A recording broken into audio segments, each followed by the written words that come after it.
Kenal nggak dengan yang namanya Veronica? Bukan Veronica. Yoyakin. Tahu? Pernah dengar nama Yoyakin? Ada pemain basket Amerika di Chicago Bulls dulu ya. Namanya Joakim Noah. Ya, center. Itu nama ininya Yoyakin. Pakai M ya, bukan N. Nah, apa hubungannya Yoyakin dengan Yoyakin? Ada yang tahu di sini? Gak pernah baca kitab Raja-Raja? Males Pak, mumet bacanya. Kitab Raja-Raja hitungannya berapa dan gak tahu gitu. Yoyakin, ya pakai M, itu adalah bapaknya Yoyakin. Sekarang tahu ya, siapa Yoyakin? Raja Yehuda. Ya, Yoyakin Raja Yehuda, sama-sama katakan. Yoyakin Raja Yehuda. Kan Israel terbagi dua itu. Nah, si Yoyakin ini anak daripada Yoyakim. Kalau kita boleh melihat ya, kita baca dulu deh ayatnya. Ini saya beri judul dari tahta ke pembuangan.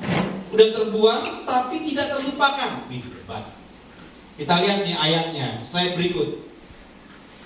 Ini tentang belas kasih Tuhan. Kalau kita lihat di sini, ya, saya coba bacakan cepat di sini. Nanti kita baca sama-sama di sini. Yoyakim berumur 18 tahun pada waktu ia menjadi raja, dan 3 bulan 10 hari lamanya ia memerintah di mana? Kasihan ya, cuma 3 bulan. Sedih banget. 3 bulan berapa hari? 10 hari. Ia melakukan apa? Yang jahat di mata Tuhan. Pada pergantian tahun, Raja Nebukadnezar menyuruh membawa dia kemana? Babel, beserta perkakas-perkakas yang indah-indah dari rumah Tuhan, dan Zedekia, saudara ayah Yoyakim, menjadi raja atas Yehuda dan Yerusalem. Iya, habis itu Zedekia jadi raja, tapi Zedekia akhirnya juga dibantai oleh Babel. Ya, sekarang kita lihat Yoyakim ini anak dari Yoyakim. Kalau baca ayat sebelumnya, ini kan ayat 9 ya. Berarti ada ayat sebelumnya. Kisahnya apa? Raja Yoyakim. Itu yang im. Ini yang in ya. Nah, kita sekarang mau lihat nih ceritanya, nanti kita akan bercerita dari sini. Kan saya beri judul tadi apa? Belas kasih Tuhan. Kita lihat ayat 27. Yuk, baca sama-sama ayat ini. 1, 2, 3. Kemudian dalam tahun ke-37 sesudah Yoyakin Raja Yehuda dibuang, dalam bulan yang ke-12 pada tanggal 27 bulan itu, maka Ewil-Merodak Raja Babel, dalam tahun ia menjadi raja, menunjukkan belas kasihannya kepada Yoyakim Raja Yehuda dengan melepaskannya dari penjara. Ewil-Merodak berbicara baik-baik dengan dia dan memberi apa? Kedudukan kepadanya lebih tinggi daripada kedudukan raja-raja yang bersama-sama dengan dia di Babel. Ia boleh mengganti pakaian penjaranya dan boleh selalu makan roti di hadapan raja selama hidupnya. Dan tentang belanjanya, raja selalu memberinya kepadanya sekedar yang perlu tiap-tiap hari selama hidupnya. Amin. Ini firman Tuhan, Tuhan. Ya, tentang Yoyakin ini ada 5 pelajaran penting. Tapi kita lihat dulu backgroundnya, slide berikut. Ya, slide berikutnya berbicara backgroundnya si Yoyakin ini. Naik tahta dia berapa tahun umurnya? Halo, berapa tahun? 18, benar nggak tadi? Dia cuma memerintah jadi raja berapa lama? 3 bulan 10 hari. Baru dibaca kita belum pasti. Berapa lama? 3 tahun. 3 bulan, betul ya? 3 bulan 10 hari. Sangat pendek pemerintahannya. Terus dia melakukan apa yang apa? Baik di mata Tuhan atau yang jahat? Kalau baca perikop sebelumnya, ayat sebelumnya, Yoyakim juga itu jahat, like father, like son. Like father, like son, jahat, dua-duanya melakukan perbuatan di mata Tuhan. bertahta cuma 3 bulan 10 hari. Dan akhirnya dia dibuang, dipenjara oleh Babel. Ini backgroundnya yang kita perlu tahu. Tapi pelajarannya ada 5 hal yang kita bisa pelajari dari kisah ini, yang tadi kita sudah baca sama-sama. Yang pertama, di tahun keberapa dia dipenjara? Berapa tahun dia sudah dipenjara? Halo, tadi dengar baca nggak firman Tuhan? 36. Lupa ya, coba balik slide. Balik slide. Ya, enggak, yang ini, yang ayat, ya. Nih. Pada apa? Pada dalam tahun keberapa? 37 sesudah Yoyakim Raja Yehuda dibuang, di penjara. Jadi berapa tahun dia di penjara? Ya udah ditulis 37. Ini loh, 37 tahun dia masuk dalam penjara. Terus dibebaskan, usianya udah berapa? Nah, matematik 18 tambah 37, anak-anak berapa? 55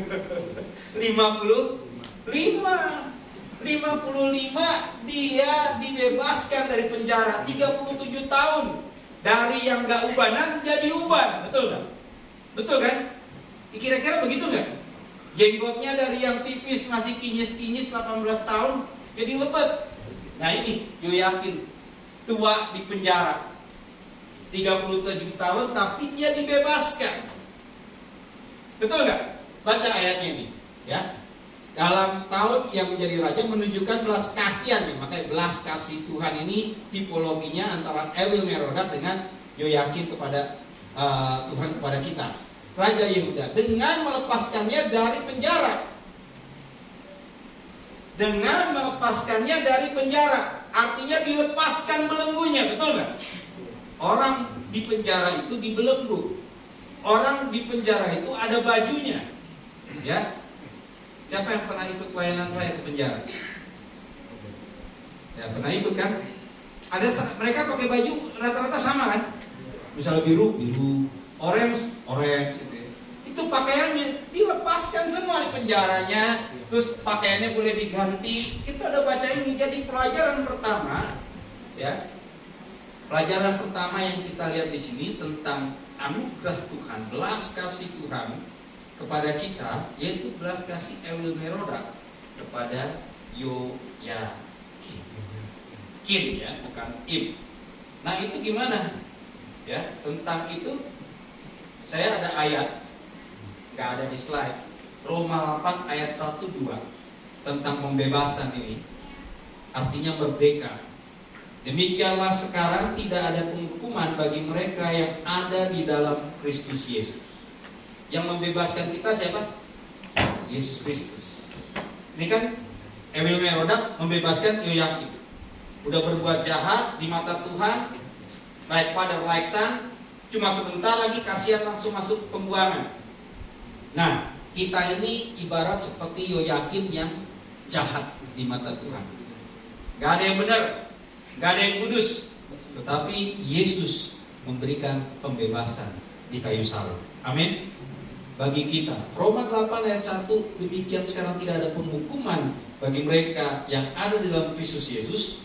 Roh yang memberi hidup telah memerdekakan, Roh Kudus memerdekakan kita dalam Kristus dari hukum dosa dan hukum maut. Kalau sudah dibebaskan dari dosa, bukan bebas berbuat dosa. Amin. Ini kadang suka salah kaprah. Kita dibebaskan dari dosa, lalu bebas berbuat dosa. Ini salah tafsir. Sekali selamat tetap selamat. Saya bukan masalah statementnya salah atau benar ya. Itu statement Injil, statement ini apa? Armanian atau Pentakosta itu keselamatan bisa hilang. Jadi ada perdebatan di situ kalau di dalam dunia teologi antara Armanian dengan Calvinis. Calvinis Injili, Armanian Pentakosta. Ya, keselamatan bisa hilang, Pentakosta. Keluaran 34 ayat 35. Terus di Injili keselamatan tidak bisa hilang. Nah, ini yang sering salah tafsir. Keselamatan tidak bisa hilang, sekali selamat tetap selamat, sehingga bebas berbuat dosa. Salah atau benar? Salah jelas. Kemerdekaan yang sudah diberi itu memang keselamatan itu sifatnya kekal buat kita. Ya. Engkau Yohanes 10 ayat 28 juga menyatakan tidak akan lepas domba-domba yang sudah diselamatkan. Tapi ayat 27, domba-dombaku mendengar aku, domba-dombaku mengikut aku. Artinya dengar firman Tuhan mau, taat dengan firman Tuhan juga mau. Dengar firman Tuhan, lalu taati firman Tuhan. Itu domba Kristus. Selamat dimerdekakan bukan untuk merdeka berbuat dosa, tapi untuk hidup di dalam anugerah. Yang kedua, tadi kita baca ayatnya apa? Diberi kedudukan yang tinggi, melebihi raja-raja yang ada bersama dengan Ewil Merodak. Saudara, kok Raja Ewil Merodak bertahta jadi Raja Babel? Lalu ada raja-raja juga disebut di situ, betul nggak? Coba ayatnya balik lagi ayat. Nah, ini dia, ya. Baik-baik dia berbicara dengan dia dan memberi kedudukan kepadanya lebih. Ini bukan saya nulis di firman Tuhan, lebih tinggi daripada kedudukan apa? Raja-raja yang bersama-sama dengan dia di Babel. Apa maksudnya ada raja-raja? Kalau ada presiden, ada gubernur, betul nggak? Betul nggak? Ya itu aja simpel. Nah, tentang raja-raja kalau ditulis dalam Alkitab itu, Ayub juga raja di Edom, salah satu raja. Sekarang di Jogja ada rajanya Sultan. Tapi ada raja swalayan nggak? Ada, Birota misalnya, Paksis. Terus ada raja batik, udah meninggal ya, Hamzah, adiknya Pak Sis. Terus ada raja skincare nggak? Ada, Natasha Skincare, Pak Freddy. Terus ada raja bakpia? Oh ada. Kan bakpia tuh udah banyak tuh, tapi ada yang rajanya. Sekarang rajanya siapa? Yang megang paling top ini. Ya 25, betul kan? 25 paling jaya saat ini. Udah nggak ada yang ini, paling gede. Bakpia Jogja itu Pak Teddy itu yang di mana? Pak Yuswan tahu itu di sana itu ya. Jogja ya, betul ya, Bakpia Jogja ya? Hah?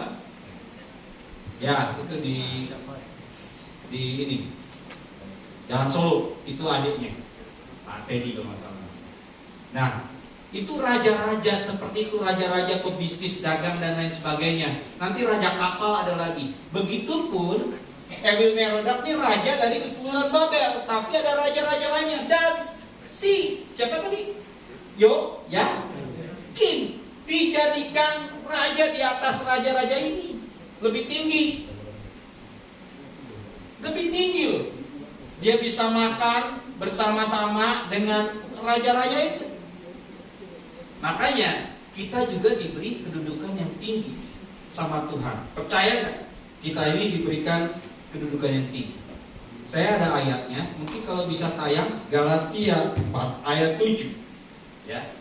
Galatia 4 ayat 7 dan Yohanes 15 ayat 15, gampang banget. Galatia 4 ayat 7, Yohanes 15 ayat 15. Jadi kamu bukan lagi hamba, melainkan anak. Jikalau kamu anak, maka kamu juga adalah ahli-ahli waris oleh Allah. Amin. Kita memang hamba Tuhan, melayani Tuhan, itu mental yang harus. Tapi Tuhan angkat kita jadi anak. Untuk apa? Untuk jadi pewaris. Itu posisi kita. Bukan sekedar Ewil Merodak mengatasi raja-raja yang lain. Apa si Yoyakim diangkat Ewil Merodak. Yohanes 15 ayat 15. Aku tidak menyebut kamu lagi hamba, di Yesus ya. Tetapi aku menyebut kamu sahabat. Saudara mau jadi sekedar hambanya Tuhan, ya? Atau kalau diangkat jadi sahabat, mau nggak? Sahabat apa? Yohanes 15 ayat 15 bilang gini, karena aku telah memberitahukan kepada kamu segala sesuatu. Saya sebagai hamba Tuhan, betul orang bilang hamba Tuhan. Tetapi juga saya pengen jadi sahabatnya Tuhan dengan artian Tuhan mau curhat isi hatinya kepada kita untuk menyampaikan apa yang menjadi isi hati Tuhan buat Tuhan. Kalau hamba kira-kira, maaf ya, dengan kata lain babu gitu loh, kacung gitu. Kira-kira jadi tempat curhat majikan nggak? Ya enggak ya. Tapi kalau sahabat jadi tempat curhat. Itu posisi yang Tuhan angkat. Dari hamba bahkan terbelenggu ya di penjara, si Yoyakin dilepaskan dan bisa duduk sehidangan dengan si Ewil-Merodak. Pakaiannya diganti. Benar nggak kalimatnya begitu? Pakaiannya boleh diganti. Lihat berikut ini, slide yang berikut. Nih, pakaian penjara. Nah, ini dibebaskan udah, terus diberi jabatan tinggi, terus nah ini. Penjara pada umumnya begini ya, pakaiannya orange, mirip Shopee ya. Shopee Drive. Pakaian penjara juga orange, Shopee Drive juga, tukang parkir juga. Dan saya jadi teringat jaket alma mater saya, Timnas Belanda. Jakarta juga orange. Timnas Belanda. Hah? Timnas Belanda. Timnas Belanda orange. Nah ini seragamnya penjara begini. Keluar penjara masih mau pakai ini nggak? Yang sudah bebas dari penjara masih mau pakai ini? Malu, disangka akan kabur, betul nggak? Tapi saya lihat tuh banyak tuh di Malioboro dijual tuh apa nomor tahanan sekian, birokunan gitu kan. Terus habis keluar, bukan keluar itu sebenarnya kayaknya bukan tuh kalau dibilang ya preman kagak jadi ya. Datang dulu ke bus ada naik. Terus pakai baju seperti itu, bilang, saya baru keluar dari penjara gini. Mohon diberikan bantuannya daripada saya harus melakukan yang tidak baik lagi. Itu ngancem. Dan nagih-nagihin ke orang itu. Saya nggak suka yang kayak gitu. Kayak kesannya itu preman gak jadi gitu. Orang kalau keluar dari penjara malah malu, betul nggak? Malu. Kalau bisa dia dapat kerja yang baik, bukan kayak begitu. Tapi ada yang kayak gitu. Belum di penjara udah kayak gitu, udah sok-sokan. Dengan pakaian yang beli di Malioboro itu, pakaian penjara yang dari bawah. Nah ini si Yoyakin pakaiannya digantikan, boleh mengganti pakaiannya. Ya, kalau kita lihat juga di dalam Mazmur 30 ayat 12, saya bacakan bagi saudara. Aku yang meratap, ini Daud ya, telah kau ubah menjadi orang yang menari-nari. Kain kabungku, kata Daud, telah kau buka pinggangku, ya, kau ikat dengan sukacita. Tadinya kain kabung, baju penjara itu yang gak menyenangkan, duka cita, tangisan. Ada orang dulu di penjara, dia minta saya doakan keluarganya di Wates. Dia di penjara, Pak bisa tolong doakan gak? Ya kami doakan. Kenapa? Dia pengen kasih tahu kabarnya ke keluarga. Susah juga hubungi keluarga. Di penjara bukan karena masalah kriminal atau apa, karena masalah uang. Bukan korupsi, bukan apa, karena dia jadi maklaran rumah. Maklaran rumah hati-hati juga. Rumah PNS kan diperhatikan. Dari mana hasilnya?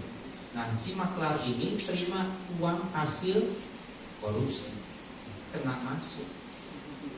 Cuma guru sekolah 2 orang.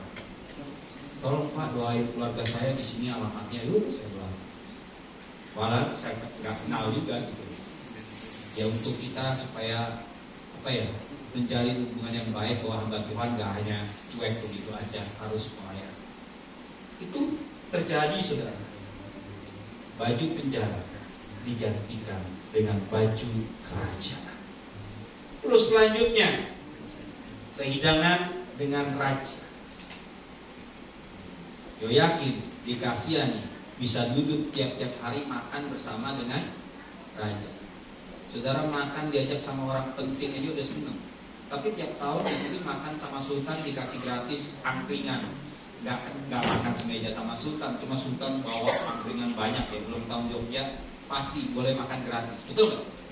Betul nggak itu? Saya juga malas datang karena pasti kebak.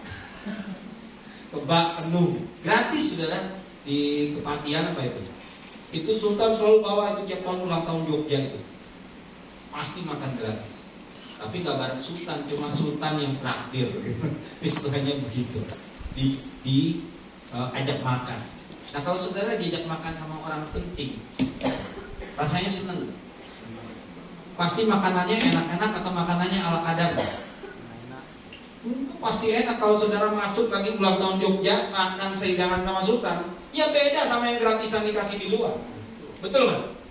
Lebih istimewa. Mau apa aja ada. Gudeg yang paling enak se-Jogja di situ. Bapia paling enak se-Jogja di situ. Bisa pilih. Mau rasa apa, rasa ini, rasa ono, ada. Itu kalau kita makan sehidangan dengan raja. Kita bisa makan sehidangan dengan raja, segala raja tiap-tiap hari. Yesus bilang apa? Manusia tidak hidup dari roti saja. Matius 4 ayat 4. Tapi dari setiap firman yang keluar dari mulut. Jadi tiap hari kita baca firman Tuhan, kita sehidangan dengan siapa? Emil Meroda, Sultan Hamengkubuwono? Bukan. Tiap hari baca firman, kita sehidangan dengan Raja segala raja. Tepuk tangan dong buat Tuhan. Yesus sudah membebaskan kita, mengganti pakaian kita, menaruh posisi kedudukan kita dengan baik, sehingga kita boleh tiap-tiap hari sehidangan dengan Dia. Bahkan untuk kebutuhannya tiap-tiap hari, Emil Merodak menunjukkan belas kasihnya apa? Mencukupkannya, betul nggak? Buat si siapa? Yoyakin. Saudara kalau dikasih sangu kecukupan dari sultan sama saya, kecukupan dari saya, anak-anak saya, ya jelas besar dari sultan, betul nggak? Apalagi ini Raja Babel, saat itu negara adidaya, saudara. Saat itu negara adidaya seperti Amerika Serikat, negara besar, ya, dikasih dan posisinya lebih tinggi, betul nggak tadi kan? Ala kadarnya secukupnya, beda nggak sama yang rakyat biasa? Ya, beda. Dicukupkan lebih lagi, apalagi kalau kita sudah dijadikan pewaris kerajaan surga. Tuhan akan mencukupkan kita. Harta bumi ini gak ada artinya dibanding kekayaan yang Tuhan miliki. Masalahnya manusia cuma otaknya dibatasi oleh nominal uang, tidak melihat kebaikan. Hari ini aku ada hari ini semua karena kasih-Mu. Saudara bisa nafas dengan normal, dengan baik. Berbeda dengan orang yang nafas harus beli oksigen. Kita nggak seperti itu. Di ICU orang harus pakai itu, betul nggak? Kita bisa lega bernafas. Itu adalah kekayaan surgawi yang nggak bisa dibeli.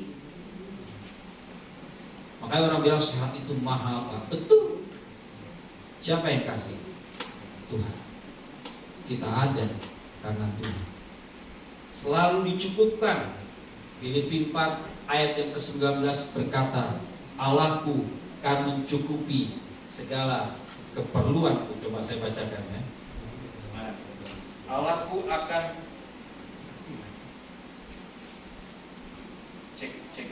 cek. Allahku akan memenuhi segala keperluanmu menurut kekayaan dan kemuliaannya dalam siapa? Kristus Yesus. Jadi karena anugerahnya Tuhan memberikan kita apa yang cukup bagi kita untuk kebutuhan kita. Di tengah situasi seperti ini kan semua bebas gara-gara apa? Dolar naik, bensin naik, semua pasti jadi naik. Betul nggak? Kalau itu nanti merembetnya tanpa sadar. Kalau dulu presiden bikin keputusan langsung naik, itu makanya demonya gila-gilaan, pagi pas respon. Tapi kalau sekarang, ya pelan-pelan, ini dulu, nggak kerasa. Masyarakat nggak tahu tiba-tiba barang ini naik, pelan-pelan, lebih smooth. Oh iya udah bayar naik ya, iya dari kapan udah naik Pak. Jadi gimana ya barangnya udah naik ya udah. Ada yang nimbun, ada ya, ada yang masih bermain-main seperti itu juga ada. Cek. Cek, oke. Tapi kita lihat kebutuhan kita, wah, ini gajian ini. Kebutuhan kita dicukupkan oleh Gusti Yesus. Kalau dicukupkan oleh Gusti Yesus pasti tercukupi nggak? Tercukupi. Kadang nggak bisa lihat nominal, Pak saya nggak ada gaji Pak. Lihat abdi dalam Sultan juga gajinya ciri-ciri, betul ya? Siapa yang kenalan sama abdi dalam, mungkin ada yang kenal? Pak Jonet ada kenal? Nggak ada. Pak Silas ada? Nggak ada juga. Mereka gajinya kecil-kecil, sedikit nominalnya, tapi dicukupi. Kita ini bukan abdi dalamnya Sultan, kita abdi dalamnya siapa? Gusti Yesus. Pasti Tuhan cukupi. Dia maha tahu apa yang kita butuhkan sebelum kita mengajukan kepadanya. Cuma kadang kita nggak sabaran aja. Ya, saya juga belajar banyak untuk hal itu. Menanti janji Tuhan itu sangat butuh patience atau kesabaran. Iman itu perlu menanti janji Tuhan, tapi dibutuhkan juga patience dalam menanti janji Tuhan. Dan inilah tipologi daripada anugerah Tuhan, belas kasih Tuhan buat kita semua. Ewi Meroda, dia Raja Babel, bisa menunjukkan belas kasihnya. Mestinya kan dibasmi, betul kan? Supaya tidak ada lagi dendam, tidak ada lagi yang mau pemberontakan. Tetapi dia menunjukkan belas kasihnya pada tahun dia menjadi raja, betul ya? Tidak ditulis kalau di Alkitab Ewil Merodak umur berapa, tapi diperkirakan dia usia 30-an. Dia sudah bisa mengambil keputusan bijak untuk membebaskan siapa yang tadi yang jahat, Yoyakim. Yoyakim pantasnya dihukum mati, diberantas seperti Yoyakim bapaknya, tetapi dikasih kesempatan oleh Ewil Merodak. Kita juga sepantasnya dihukum mati. Kita tidak menerima keselamatan, tapi Tuhan karena begitu besar kasih-Nya, sehingga Dia mengaruniakan anaknya yang tunggal, mengutus dirinya sendiri untuk menyelamatkan kita, memberikan anugerah. Itu jangan kalah. Cek. Saya undang pemain musik.